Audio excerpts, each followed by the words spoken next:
প্রিয় দেশবাসী, আজ বাংলাদেশ একটি গভীর সংকটময় মুহূর্তের মধ্য দিয়ে যাচ্ছে। এখন পর্যন্ত আমাদের প্রাপ্ত খবর অনুযায়ী আওয়ামী লীগ, ছাত্রলীগ, যুবলীগের সন্ত্রাসীরা গুলি করে কুপিয়ে প্রায় 30-এর অধিক শিক্ষার ছাত্র জনতাকে হত্যা করেছে এবং দিন শেষ হতে হতে এই সংখ্যাটা কোথায় গিয়ে দাঁড়ায় আমরা জানি না। এরই প্রেক্ষিতে আমরা একটি সিদ্ধান্ত নিয়েছি। আমাদের একটি জরুরি সিদ্ধান্ত মোতাবেক আমাদের যে 6 তারিখের যে লং মার্চ টু ঢাকা কর্মসূচি ছিল সেটিকে আমরা একদিন এগিয়ে নিয়ে এসেছি। অর্থাৎ আগামীকাল 5ই অগস্ট সারা দেশের মুক্তিকামী জনতাকে ঢাকার উদ্দেশ্যে রওনা হওয়ার জন্য আমরা আহ্বান জানাচ্ছি। যারা পারবেন, যাদের পক্ষে সম্ভব হবে, আজ রাতেই আপনারা ঢাকার উদ্দেশ্যে রওনা হয়ে যান। আমরা আগামীকাল সারা দেশের মুক্তিকামী জনতাকে ঢাকায় আসার আহ্বান জানাচ্ছি।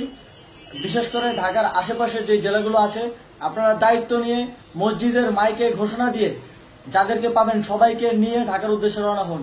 এই লড়াই আমাদের জন্য একটি চূড়ান্ত লড়াই। আমরা চূড়ান্ত ঘোষণার জন্য প্রস্তুত। আমরা গণভবনের দিকে যাত্রার জন্য প্রস্তুত এবং সেই উদ্দেশ্যেই আপনারা সবাই ঢাকা আসুন। আমরা আপনাদের সবাইকে নিয়ে আমাদের চূড়ান্ত দাবি আদায়ে এগিয়ে যাব। আমি জানি না সমন্বয়করা আজকে রাতে বেঁচে থাকতে পারবে কিনা, কিন্তু আপনাদের উপর আমরা এই দায়িত্ব দিচ্ছি। আপনারা সবাই নিজ দায়িত্বে ঢাকায় আসবেন আগামীকাল এবং পরশু পরিস্থিতি বিবেচনা করে পরশু গণভবনের দিকে 4 দিক থেকে আমরা রওনা হব। আমরা খুব আতঙ্কের সাথে লক্ষ্য করছি যে ছাত্রলীগ, যুবলীগ এবং আওয়ামী লীগের গুন্ডারা পুলিশের অস্ত্র দিয়ে পর্যন্ত সাধারণ জনগণের উপর হামলা করছে। কিন্তু একটি সুখের খবর হচ্ছে, সারা দেশের বিভিন্ন স্থানে সেনাবাহিনী ছাত্র জনতার পক্ষে দাঁড়িয়েছে। আবার কিছু কিছু জায়গায় যেমন মিরপুর ও মোহাম্মদপুরে সেনাবাহিনী ছাত্র জনতার বিপক্ষে দাঁড়িয়ে গুলি চালাচ্ছে। আমরা সেনাবাহিনীর প্রতি আহ্বান জানাতে চাই, আপনারা এদেশের নাগরিক এবং আপনারা এদেশের নিরাপত্তার দায়িত্বে আছেন, এদেশের জনগণের যানবাহনের নিরাপত্তার দায়িত্বে আছেন। আপনারা দেশের পক্ষে এবং দেশের জনগণের জন্য কাজ করবেন। কোনো খুনি সরকারের জন্য, কোনো খুনি রাজনৈতিক দলের জন্য কাজ করবেন না। এটি এদেশের জনগণ আপনাদের থেকে প্রত্যাশা করে। আমাদের এই আন্দোলনে সম্পূর্ণ সমর্থন দিয়ে হয় নিরপেক্ষ থাকুন, অথবা এই খুনি বাহিনীকে, সরকারের খুনি বাহিনীকে প্রতিহত করুন, তাদেরকে যথাযথ শাস্তির আওতায় নিয়ে আসুন। যেই কারফিউ সরকারের পক্ষ থেকে ঘোষণা করা হয়েছে, আমরা স্পষ্টভাবে বলতে চাই, সেনাবাহিনী এই ধরনের কোন কারফিউ বাস্তবায়নের জন্য মাঠে না নামে। যদি মাঠে নামে তাহলে সেনাবাহিনী স্পষ্টভাবে অফিসিয়ালি জনতার বিরুদ্ধে দাঁড়াবে।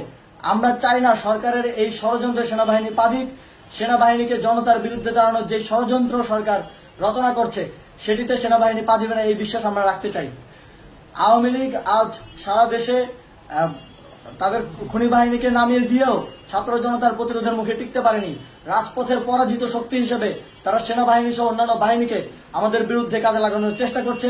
এই চেষ্টাকে, এই ষড়যন্ত্রকে ব্যর্থ করতে হবে এবং আগামীকাল সারা দেশে মসজিদে মসজিদে ঘোষণা দিয়ে ঢাকার উদ্দেশ্যে আপনারা রওনা হন। প্রত্যেকটি পরিবার থেকে অন্ততপক্ষে একজনকে ঢাকার উদ্দেশ্যে রওনা করে দিন, এই ইতিহাসের সাক্ষী হতে, একটি নতুন বাংলাদেশের অভ্যুদয় ঘটানোর একজন কর্মী হতে। ধন্যবাদ সকলকে।